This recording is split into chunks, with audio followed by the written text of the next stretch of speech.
이선우, 강소연 씨는 6년 전 결혼했습니다.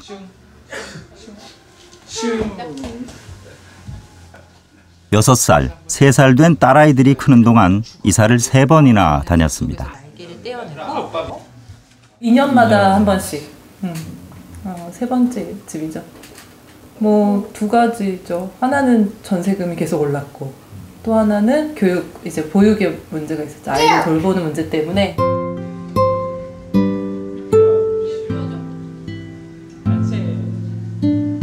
이 집에 이사 오고 다시 2년이 흘렀습니다. 빨리 타자. 빨리 미끄럼 타자. 따그닥. 비행기가 작은 비행기가 만들었는데 지금하고 저희가 올 때랑은 매우 상황이 달라요. 또 2년이 지난 상황이라서 초기에 저희가 올 때만 해도 4억 3천이었어요. 이 평형이 26평이요. 근데 그때도 비싸다고 생각했는데 지금은 2년이 지났는데 비싸겠죠. 거의 5억대 이상으로 올라갔고 전세금이. 근데 그런 전세조차 지금은 없어요. 다 월세로 전환됐고.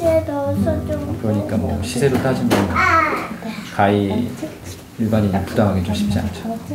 그래서 저희도 나가야 되는 상황이에요. 여기 올 때부터 다시 여기서 더 전세를 살 수 없을 거라고 예상을 했었어요. 여기가 전세금이 너무 높았고 앞으로도 오를 거라는 예상했고, 또 대부분 재건축 들어가면서 집이 없어질 거라는 게 눈에 보였기 때문에 여기 이사 오면서부터 이제 다른 대안을 만들려고 노력을 했던 거고요. 집을 사야 되나, 아니면 다시 또 서울로 돌아가야 되나, 아니면 더 멀리 경기도로 나가야 되나, 뭐 다양한 고민을 했던 거고요.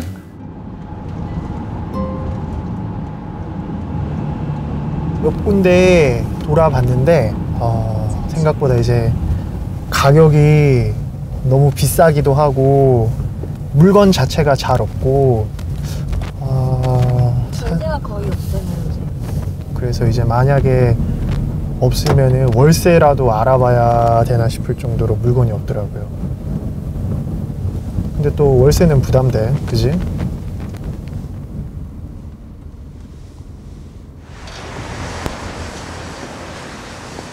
김광민 씨와 이은배 씨는 오는 4월 결혼합니다. 전세 대출을 받아 신혼집을 마련해야 합니다. 안녕하세요. 저희 전세 찾고 있는데 지금 매물은 없는데 투룸 있어요. 투룸. 가격이 1억 천이요? 네.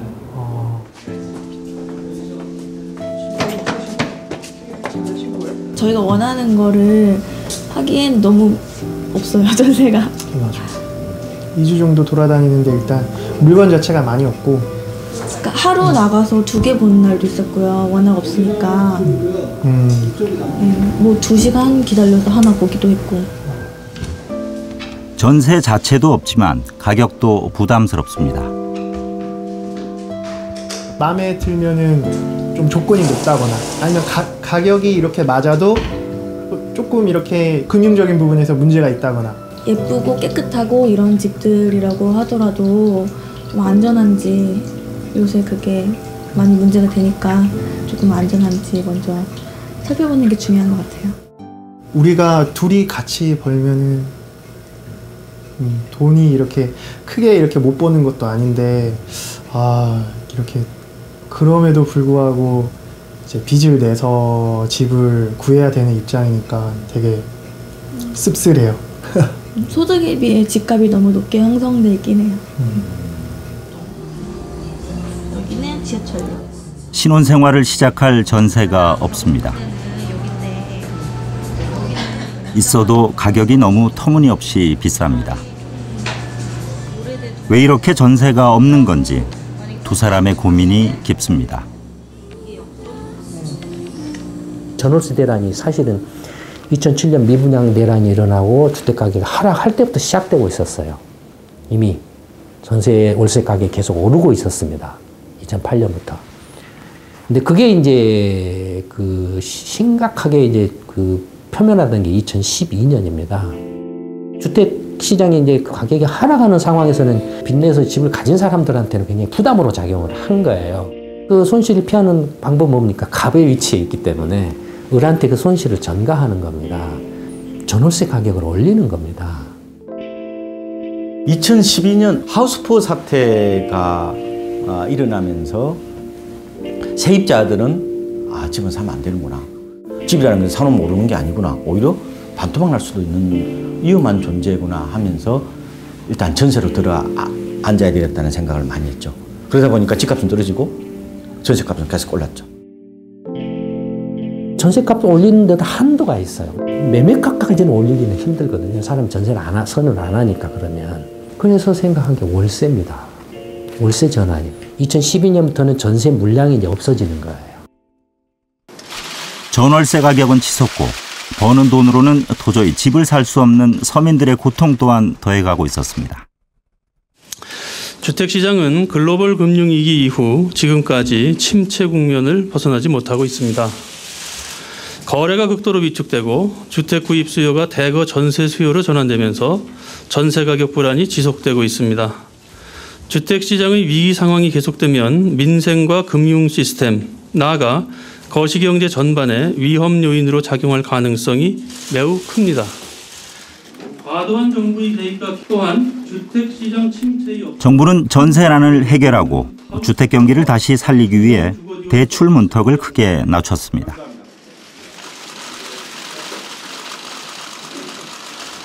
이런 상황에서는 방법이 없죠. 그러면은 차라리 금리도 낮으니까, 여전히 뭐 금리가 과거보다 낮으니까 차라리 그 대출을 받아서 집을 사는 게 낫겠다는 생각을 한 거죠.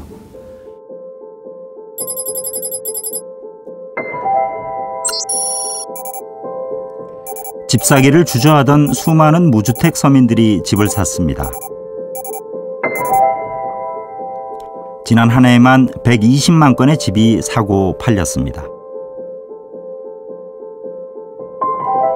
누가 사고 있냐면은 무주택자가 사고 있는 겁니다. 2001년, 2년처럼 돈에 여유가 있는 사람들, 2005년, 6년처럼 정말로 경제적인 여력이 있어서 중대형의 막 10억, 20억짜리 아파트를 살 수 이런 사람들이 산 게 아닙니다. 최근까지 그 주택 거래가 늘고 집값이 그나마 뛰었던 것은 다른 이유가 없습니다. 소득이 늘어난 거 아니고요. 인구가 늘어난 거 아니고요. 다만 사상 최대로 주택담보대출이 폭증했습니다. 2006년 그 수도권 부동산 강풍이 불 때도, 그때도 빚내서 집 사는 사람들이 많았지만 그때보다도 주택거래건당 주택담보대출의 규모가 약 2배 정도로 커졌습니다. 그 이야기인즉슨 거꾸로 집값이 하락했을 때 그 부채 부담을 느끼는 그 강도가 2배 정도, 평균 2배 정도 될 거라는 거죠.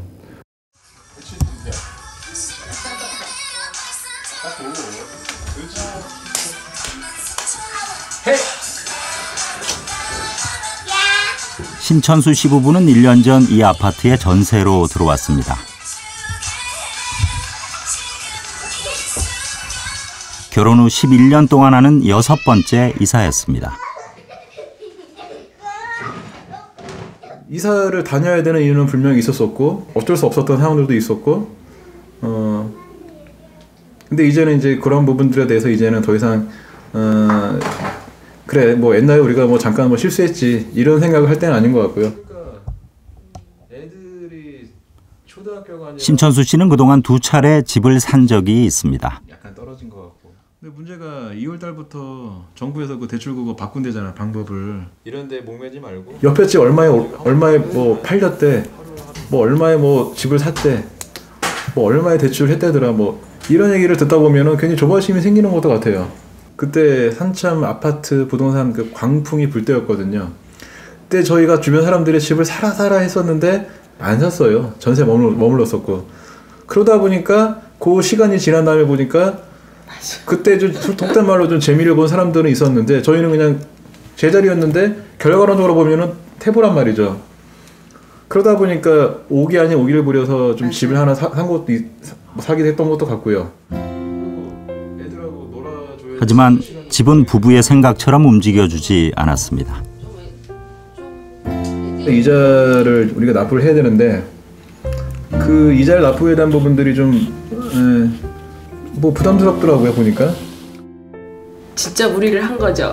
그래갖고 이자가 이제 갈수록 이제 그러니까 아빠 혼자 벌면서 이자 내면서 유치원까지 이제 둘 같이 이제 하다 보니까 이게 되게 좀 많이 무리가 있더라고요.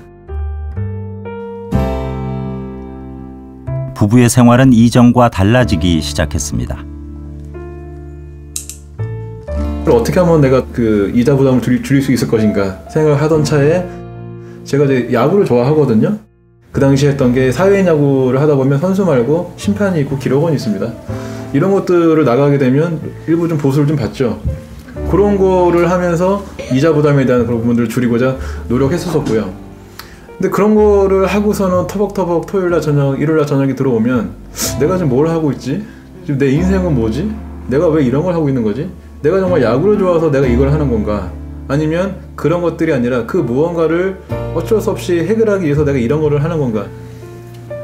그렇게 하니까 거의 쉼 없이 이게 사람이 쉬어야지 좀 다음 일을 할 수 있고 이런데 거의 쉬는 거 없이 하다 보니까 안 되겠더라고요.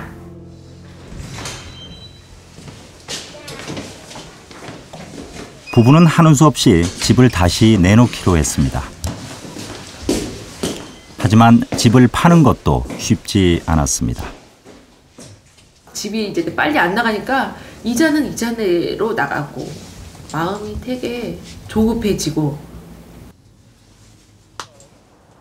그렇게 보면은 저희가 이자만 계속 나간 거죠.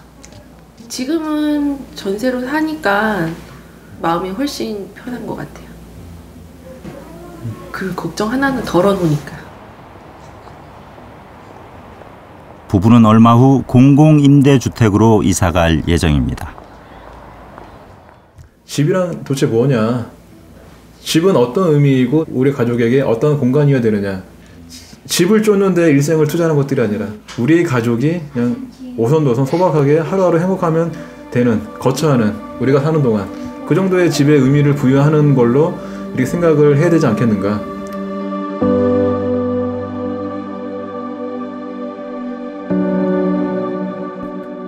버는 돈만으로 집을 사기 어려운 시대가 됐습니다. 상대적으로 저렴했던 전세는 사라지고 있습니다. 집을 산 사람은 집값이 떨어질까 걱정.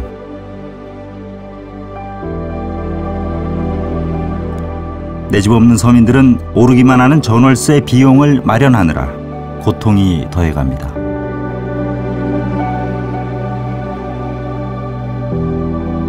지금의 문제는 집이 아니라 집이 부동산이기 때문에 문제가 되는 거예요. 그러니까 우리도 모르게 집을 재테크로 바라보는 그런 인식들이 내면화될 수밖에 없었다는 거죠. 그 이전에는 가장 큰 가치가 뭐냐면은 온 가족이 편안하게 살 수 있는 삶의 안식처였어요. 집값이 오르니 많이 하는 부분들은 그 다음 얘기였어요. 근데 지금 어떻게 됐어요? 반대가 됐잖아요. 앞뒤가 뒤바뀌어 버린 거죠.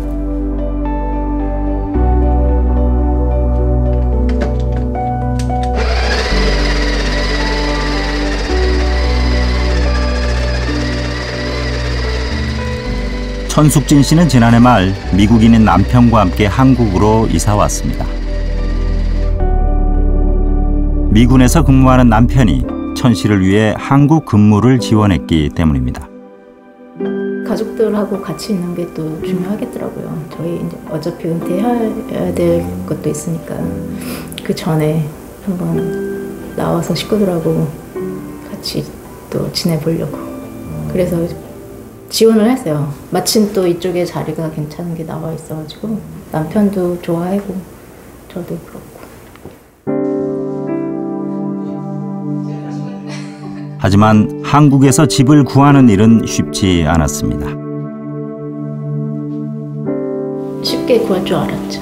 워낙에 또 자주 다니다 보니까 근데 여기서는 좀 힘들었어요. 부부는 각자의 취미와 생활 방식에 맞는 집을 원했습니다. 네, 한국은 좀 그런 거에 대한 개념은 많이 다른 것 같아요. 그러니까 라이프 스타일을 즐긴다는 것보다도 집 기능만 있으면 된다고 생각하시는 것 같더라고요. 좀 괴리감이 있었던 것 같아요. 남편도 그렇고 저도 그렇고.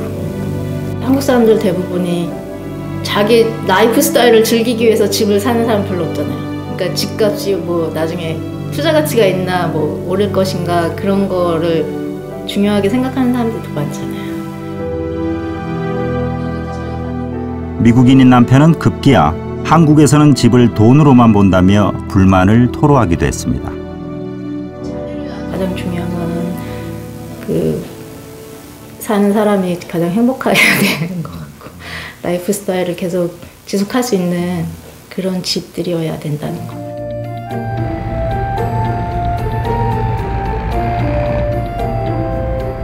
(1960년대) 한국 경제는 빠르게 성장합니다. 서울은 일자리를 찾아 올라오는 사람들로 북적이기 시작합니다. 그래서 감당할 수 없을 만큼 사람들이 많이 몰려왔고, 그리고 이제 이 사람들을 갖다 얼마나 빨리 수용을 하느냐라는 게 이제 제일 중요했으니까. 그래서 당시엔 거의 속도전처럼 집을 지었습니다. 근데 아파트 형태가 제일 빨리 지을 수 있는 그런 형태죠.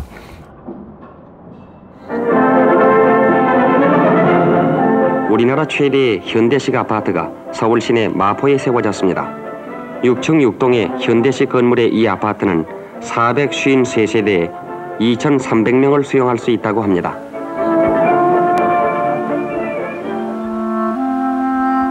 마포 아파트는 본격적인 아파트 시대를 여는 출발점이 됐습니다.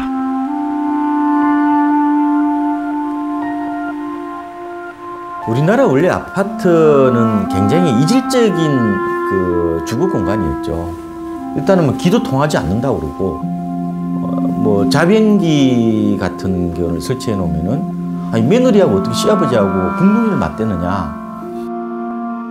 그리고 김장독을 놔둘 데가 없다. 뭐 여러 가지 그런 안 좋은 얘기들이 많았어요. 그래서 처음에는 굉장히 좀 받아들이기를 거부했죠. 근데 이제 본격적으로 이게 하나의 선망의 대상, 욕망의 대상으로 바뀐 것은 동부 이촌동의 한강면션이 아니었나 이런 생각이 듭니다. 그러니까 그때 처음으로 이제 모델하우스를 이제 설치를 했거든요. 그러니까 모델하우스는 일종의 꿈을 파는 전시장이잖아요. 그러니까 당신도 여기 들어가면은 이런 삶을 누릴 수가 있다는 것. 주택 분양에 쉽게 접근할 수 있는 사람들이 아파트로 많이 갑니다.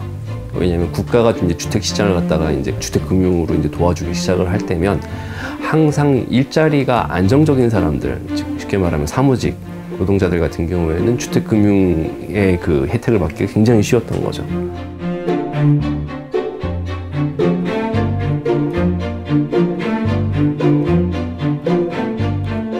(1970년대) 중반 수출 호황과 중동 건설 붐으로 몸집이 불어난 돈은 당시 강남에 건립되던 아파트 단지로 흘러들어갑니다. 아파트가 환매성이라고 해서 황금성이 되게 좋다라고 얘기하잖아요. 예, 그런 면에서 이제 잘 부합을 하면서 그러면서 이제 굉장히 선호하는 주택이 됩니다. 당시에 이제 주택 분양이라든지 이런 그 공적 부조제도 시스템 자체가 다 새로 짓는 아파트한테만 주택 금융이 몰리게 되어 있었습니다. 건설사 입장에서는 거의 뭐 자기 돈 안 들이고 집을 짓고 분양하고 허가만 있으면 그러면 돈을 벌던 그런 시절이었던 거죠. 사람들은 자고 나면 오르는 아파트의 마법에 눈을 뜨고 있었습니다. 그러니까 우리나라가 왜 그러면 집을 왜 집으로 보지 않고 부동산으로 받느냐? 그러니까 집을 단순한 사는 공간이 아니라 왜 교환의 대상으로만 자꾸 보게 되었냐? 그러니까 아파트 통장이라는 것은 오래만 갖고 있으면은 일종의 행운 열차에 탈 수 있는 티켓을 주는 거예요. 복부인들이 등장했고 900만 원으로 분양받은 아파트는 금세 2천만 원대로 치솟고 있었습니다. 아파트는 제품 자체가 표준화되고 규격화돼 있어요. 누구나 시점만 잘 잡고 운만 좋으면은 성공의 대열로 갈 수가 있는 굉장히 표준화되어 있는 상품이란 말이에요. 88 올림픽 이후 집값은 더 폭등했습니다. 오르는 게 이게 뭐 한두 푼도 아니고 뭐 어지간한 셀러리맨이 뭐 5년치 뭐 그런 경우도 많았잖아요. 그러면은 이 성공신화를 누구나 다 하나의 따라가고 싶은 욕망의 대상이 된다는 거예요. 77년 900만 원대였던 아파트는 올림픽이 끝난 89년에 1억 5천만 원으로 뛰었습니다. 사람들은 막대한 돈을 벌었고 생활은 예전보다 훨씬 풍요로워졌습니다. 이 무렵 마이카 시대도 열립니다.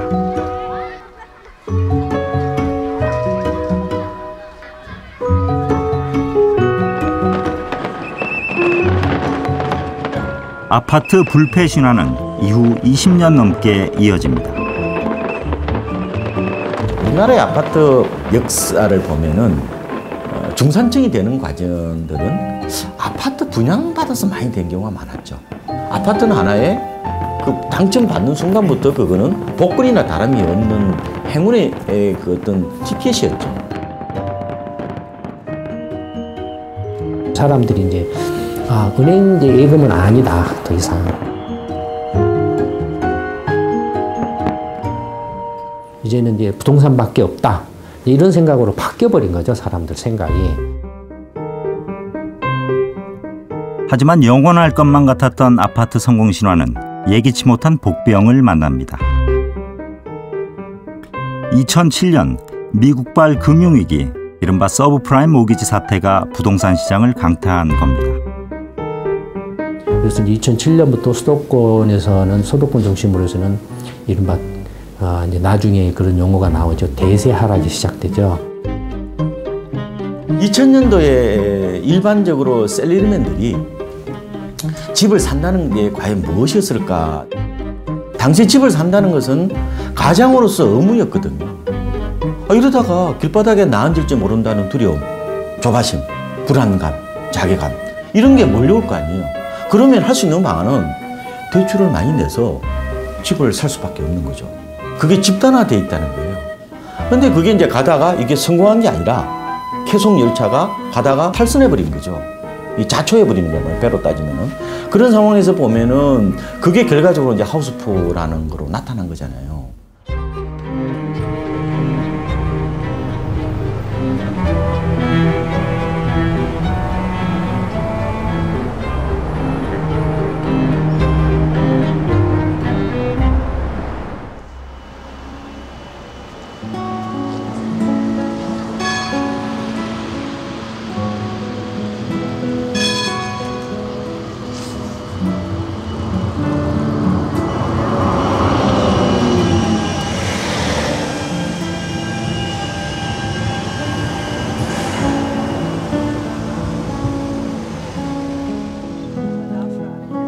(74년에) 왔으니까 40년 넘었네요. 독일에서는요 집을 그렇게 젊어서 안 사고 50대 마지막으로 집을 한 번 사지 집을 여러 개 사서 바꾸고 늘리고 그런 개념이 없어요. 세입자로 사는데 불편함이 전혀 없거든요. 임혜지 박사는 독일에서 보낸 40여 년의 시간 대부분을 남의 집에 새들어 살아왔습니다. 사는 사람이 주인이에요. 그러니까 완전히 내 취향에 맞게 가구 배치하고 전등도 달고 뭐 새로 보수해서 그렇게 살거든요. 그러니까 뭐 저희 집이나 마찬가지죠. 왜냐면 쫓겨날 염려가 없으니까. 독일의 계약서 보면은 계약 기간이 첫 번째가 무한정. 임차인으로서 여태까지 써왔던 모든 계약서는 전부 무기한이었어요. 그래서 보통은 세입자가 있고 싶은 때까지 있어요. 집주인이 그 집을 정말로 필요로 할 적에 계약이 가능한데 그거는 증거를 내야 돼요. 집주인이 왜 하필이면 이 집이 꼭 필요한가? 그 그 이유를 대야 되고. 뮌헨 인구의 75%가량은 임 박사 부부처럼 남의 집에 새들어 살고 있습니다. 독일이 그렇게 가난한 나라도 아닌데 세입자 그 비율이 이렇게 높을 이유가 없잖아요. 그냥 독일의 대부분의 사람들이, 중산층 포함한 대부분의 사람들이 사는 그런 주택이에요. 월세 주택이라는 게. 그러니까 집을 미리 사서 늘려나가는 그런 투자 개념이 아니니까 내가 평생 살 집을 딱 하나 사는 거죠. 세입자가 들어있으면 독일에서 함부로 내보내지 못하니까 자유가 없잖아요. 내가 들어가 살 자유도 없고 월세를 내 맘대로 올릴 자유도 없고. 독일인들이 집을 서둘러 사지 않는 이유입니다. 월세 가격도 집주인 마음대로 정할 수 없습니다. 그러니까 임대인 조합, 임차인 조합, 그다음에 시, 셋이 같이 정합니다. 이 길에 이 집은 어느 정도다. 목욕탕 상황이 어떤가. 그리고 예를 집어서 바닥에 나무 바닥이 깔렸는가 어떤가. 이런 모든 거를 다 계산해서 가격이 나와요. 임대료 기준표라는 겁니다. 집의 상태와 위치, 크기 등을 감안해 적정 월세 가격이 정해지면 집주인은 기준표에 정해진 범위 안에서만 월세 가격을 정할 수 있습니다. Im Gegenteil, der Vermieter ist jetzt gebunden. Bei Neuvermietungen kann er nur noch 10% höher als diese ortsübliche Vergleichsmiete des Mietspiegels gehen. Und während der Dauer des Mietverhältnisses kann er auch die Miete, höchstens die Kaltmiete, um 15% in 3 Jahren erhöhen. Der Grund ist der, man will die Gesellschaft ruhig halten.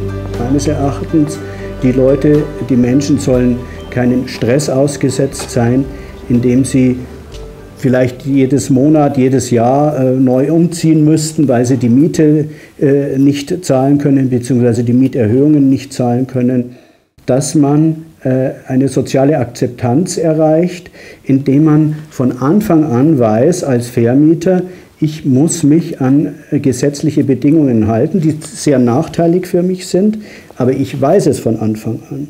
Andererseits aber auch kulturell bedingt, dass man kennt es hier gar nicht anders. Also,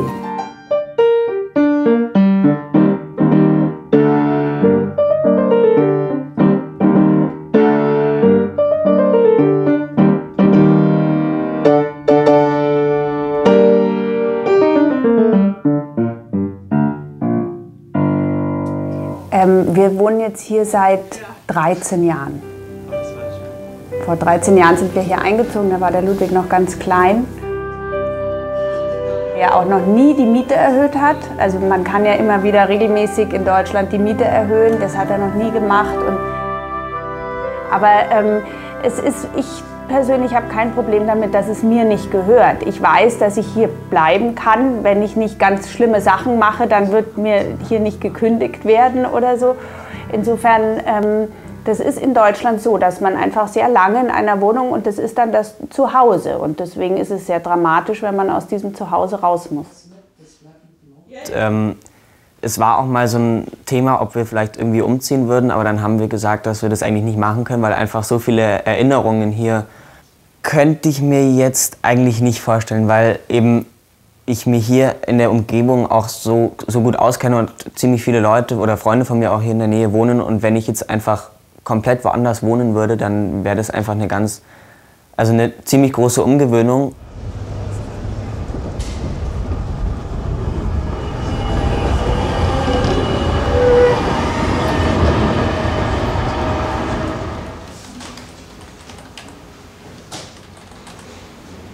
안냐 프란츠는 변호사입니다.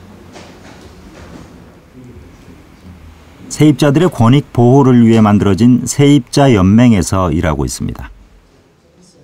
Insofern glaube ich, dass das der deutschen Gesellschaft auf jeden Fall sehr entspricht, dass sie zumindest die Möglichkeit haben, in diesen Wohnungen auch eine längerfristige Planung, ein längerfristiges Leben planen zu können. Und es gibt ältere Leute, die wohnen 70, 80 Jahre in einer Wohnung, weil sie dort geboren sind sogar. Und das ist ein Schutz und ein Wohlfühlen, das man den Menschen nicht nehmen darf. Deswegen sind wir da auch, das ist ein Grundbedürfnis, dass ich wohne, und zwar in meinen 4 Wänden. München hat ebenso wie andere teure Städte gemerkt, dass die Mietsteigerungen von vielen Menschen so ohne weiteres nicht mehr bezahlt werden können, weil ja auch die Einkommen nicht adäquat steigen, und versucht damit den Mietanstieg zu dämpfen. 임대료 인상 상한제가 도입된 이유입니다. Weil wenn die Leute die Mieten nicht mehr bezahlen können, dann müssen sie umziehen, dann müssen sie weiter wegziehen, dann müssen sie aufs Land ziehen, dann müssen sie unter Umständen eine große Entfernung zwischen Wohnort und Arbeitsort in Kauf nehmen. Das sind aber alles Dinge, die die Menschen natürlich nicht gerne machen. Meine Interpretation, dass Wohnungspolitik nicht in erster Linie Immobilienpolitik ist, sondern Sozialpolitik. Das hat immer einen sozialen Versorgungsaspekt. Das kann man deshalb nicht nur über den freien Markt regeln.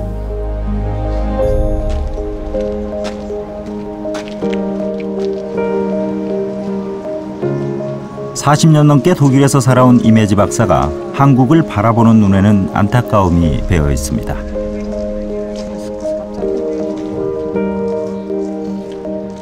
가난한 사람도 소득과 상관없이 안정된 거주권이 보장되어 있다는 게 그 사회적 합의인 거죠.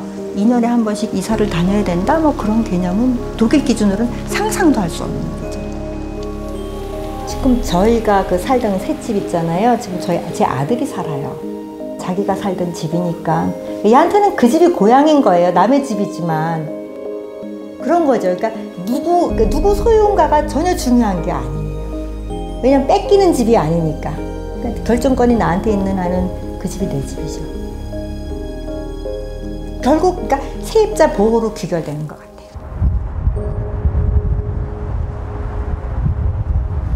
유세차 잔나비의 1월 16일 하늘이 푸르고 바람이 맑은 오늘 과천 소행주라는 집을 짓게 되었습니다. 부디 7 가족이 서로 도우며 화목하고 무탈하게 과천 소행주에서 행복한 가정을 이루고 건강하게 살 수 있도록 굽어 살펴주시옵소서. 낯익은 얼굴이 보입니다. 전셋값 때문에 고민하던 이선우 씨 가족입니다. 네, 중간중간 어렵게 느껴질 때도 있었는데 3년씩 하니까 되게 감회가 새롭고요. 여태까지 우리가 밟아왔던 과정만큼 앞으로도 행복하고 서로 마음 나누면서 살아갔으면 좋겠습니다. 감사합니다.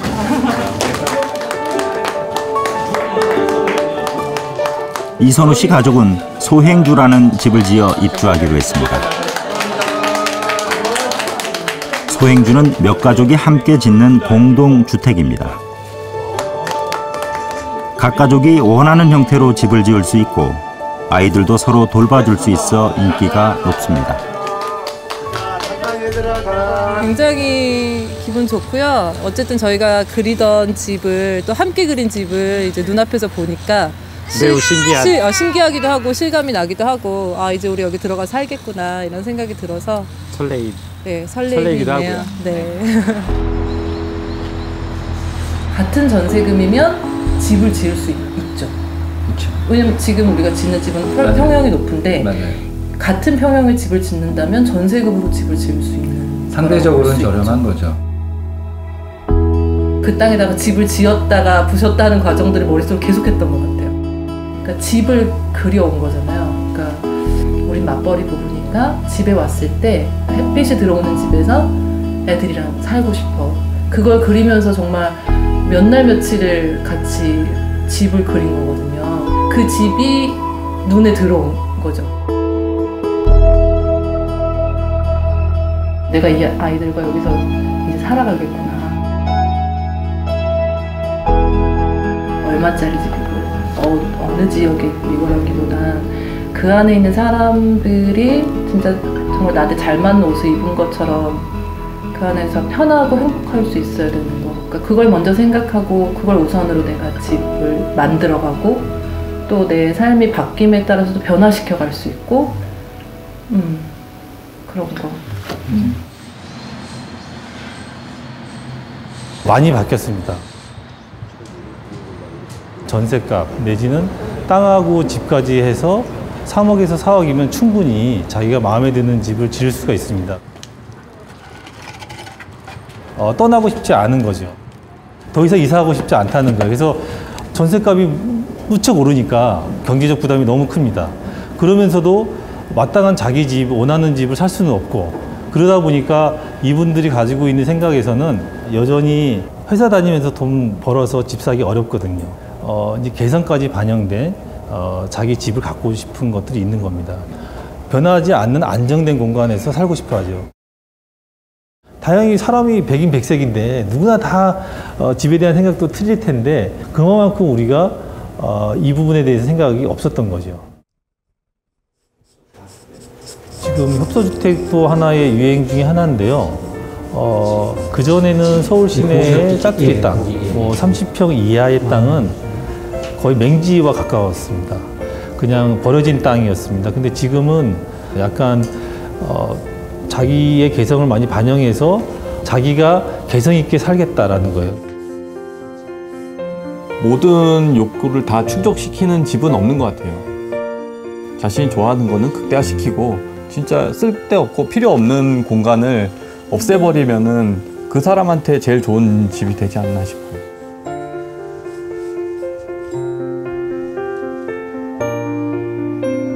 남학현 씨의 직업은 화가입니다.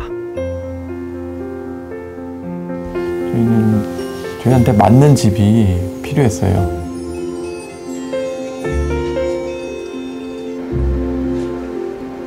남학현 씨와 송지연 씨는 6년 전 결혼했습니다.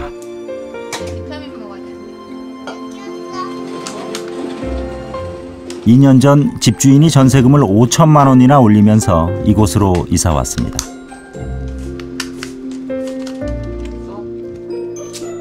집을 저희는 이사하고 싶어서 한 게 아니고 집주인이 이제 전세금을 올려서 나가라고 얘기를 한 경우여서 갑자기 이 집을 구하게 된 거예요. 안정감이 없잖아요. 일단 살면서 2년 후에 또 이사를 가거나 아니면 뭘 갑자기 뭐 1, 2천도 아니고 몇 천씩 2년이 정말 금방 지나가는데 2년 있다가 또 그런 또 불안감을 또 가지고 있어야 되고 또 집을 알아봐야 되고.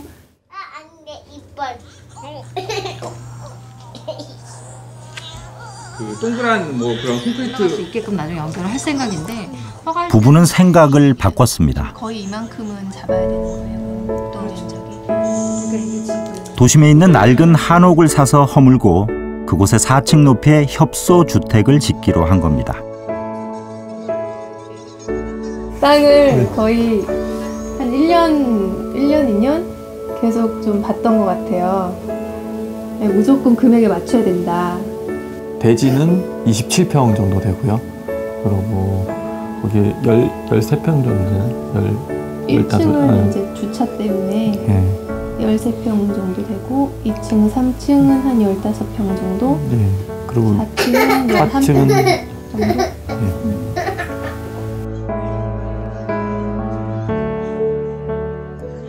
대출을 받지 않을 수 없었지만 4개 층 가운데 한 층을 임대해 부담을 줄이기로 했습니다.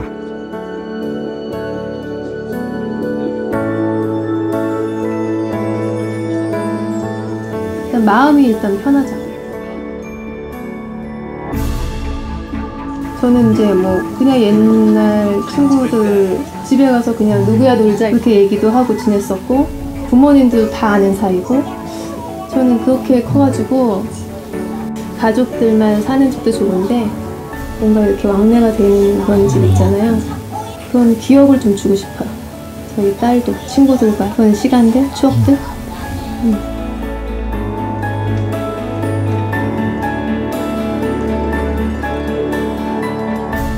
옛날에 무자식이 상팔자라고 그러듯이 무주택이 상팔자다 뭐 이런 얘기를 하는데, 근데 왜 그러냐면은 집에 너무 예속이 되니까. 그러니까 뭐 융자, 그러니까 너무 과도한 융자를 해가지고 평생 그걸 갚아야 된다든가, 아니면 뭐 이 집의 뭐 집가의 상승과 뭐 집의 가치 상승과 하락에 너무 그 신경을 곤두세우다 보니 굉장히 큰 문제가 생긴다든가, 이런 것들 때문에 주변에 있는 사람들이 굉장히 힘들어하는 것 같아요. 그러니까 그 집의 문제, 교육의 문제 때문에. 그러니까 평생 그거를 하다가 보면은 일생이 다 가는 것 같아요. 그게 끝나면은 내 일생도 거의 끝나고, 평생 이룬 건 뭐냐, 우리 애 교육 때문에 왔다 갔다 하는 거 외에는 없는 것 같다는 생각이 들더라고요. 어떻게 보면 집의 가치라는 게, 그러면은 사실 비싼 동네는 계속 비싼 거거든요. 그러면 이제 그런 격차는 절대 줄지 않는데, 사실은 그러다 보니까 요즘 또 어떤 일이 벌어지냐면 약간 소외됐던 동네들이 다시 떠요. 요즘은 또 낡은 것들의 이제 가치를 사람들이 또 알아가고 있거든요. 그래서 어떻게 보면 조금 자유롭게 생각해도 될 때가 이제 슬슬 오고 있는 게 아닌가 하는 생각은 들어요. 어차피 남들이 다 좋아 보이고 비싸다고 얘기하는 거는 계속 비쌀 수밖에 없는데, 그럼 내가 돈을 많이 벌어야 되고 비용을 그만큼 나도 투자를 해야 되는 거잖아요.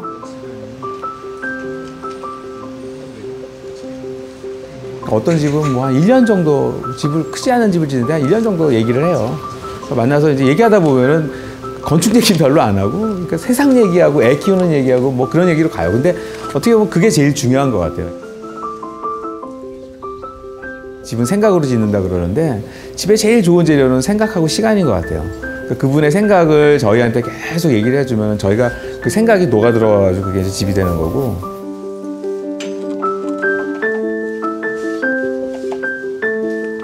부부 건축가가 설계한 들꽃집은 이렇게 완성됐습니다. 들꽃집은 이제 어떤 분이 갖고 있는 돈으로 이제 전세나 하나 구해야겠다 하고 어디 갔어요. 어디 이제 갔는데 되게 좁은 골목길에 땅이, 크지 않은 땅이 되게 싼 값에 있더라고요. 차가 안 들어가니까. 그래서 그분이 이제 그 비용으로 땅을 사게 됐다 그러더라고요. 그래서 그 땅을 사고, 워낙 작은 땅이니까 쉽게 얘기해서 한 20평인데 거기서 대지로 인정받을 수 있는 평수는 14평 정도 되는 땅이었어요. 그러니까 그 이제 법규대로 하면은 한 층 면적이 한 7평 정도밖에 안 나오는 굉장히 협소한 땅이었습니다. 그런데 이분이 거기에 꼭 갖고 싶었던 게 뭐냐면 마당이었거든요.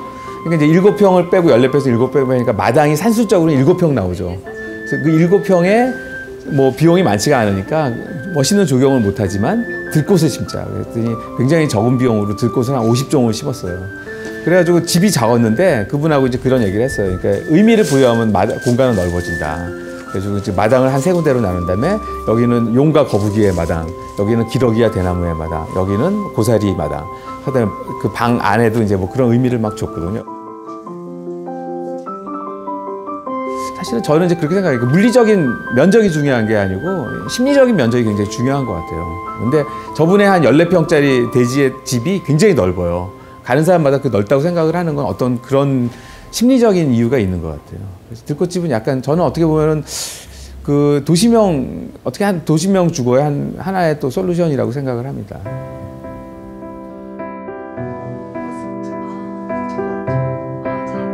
10년 전에 행복하다고 이야기한 사람들이 10년 후에도 행복하다고 이야기하더라. 근데 10년 전에 불행하지만 난 앞으로 열심히 일해서 행복하게 살 거야 이러는 사람들은 10년 뒤에도 똑같은 소리를 하고 있더래요. 조금만 더 노력해서 앞으로 행복하게 살겠다고.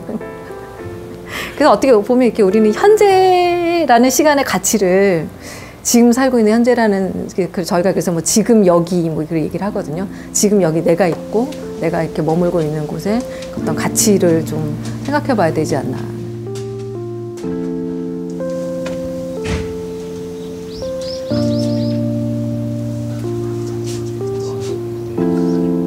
좋은 집은 그런 것 같아요. 이렇게 좀 그 어떤 자기의 이렇게 그 욕망이 있잖아요. 이제 그런 욕망들을 다 투영한 집이 아니라 그런 욕망들이 이제 사라지게 하는 집이죠. 그러니까 뭐 가령 여기 있으면 내가 더 이상 뭐가 이렇게 더 필요하지 않다고 느낄 수 있는 그런 집이 좋은 집일 것 같아요. 그러니까 여기 있으면 내가 정말 이렇게 좀 편하게 이렇게 뭐 깜빡 잠들 수도 있고 그런 집이 좋은 집이라고 생각해요.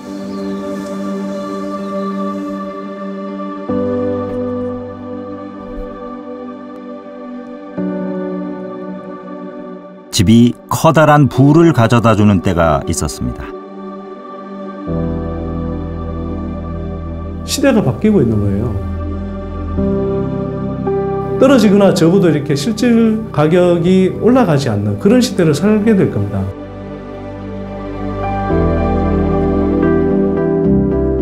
아직 답은 모르죠. 지나봐야 아는 거니까. 근데 긍정적인 지표들은 없다는 거, 부정적인 게 더 많다는 거. 약간의 상승세, 물가 상승률 정도는 보이지 않겠는가라고 보여집니다.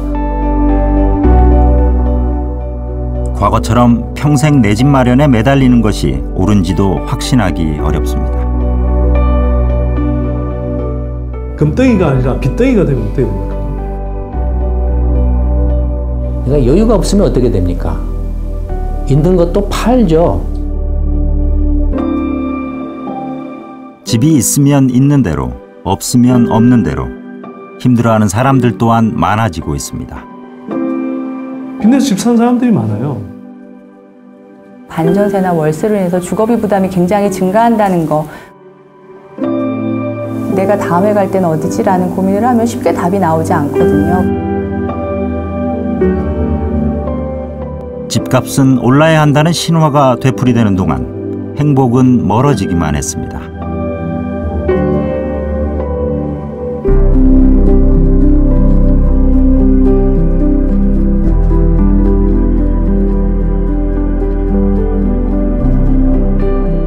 가격이라는 게 수시로 출렁출렁거리는 거 아니에요. 거기에 따라 내 행복도 왔다 갔다 한다는 거니까. 누구도 주택 문제에 대해서 자유로울 수 없는 거.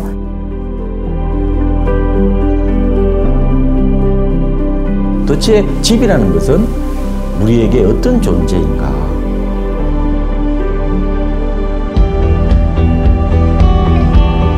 정답은 나와 있습니다.